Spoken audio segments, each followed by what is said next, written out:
কল্যাণী,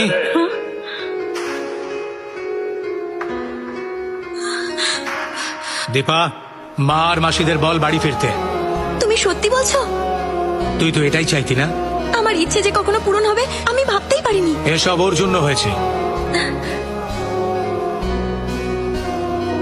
ভূপেন্দ্র, তুই থাম।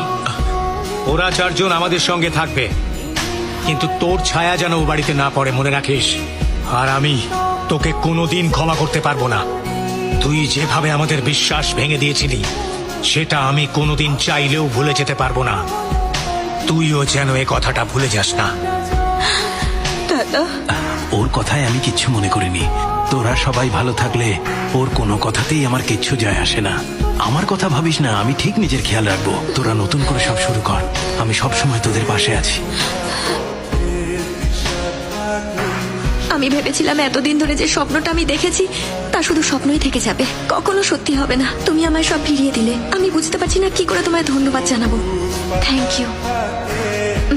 এই নাও তোমার ফ্যাক্টরির এনওসি।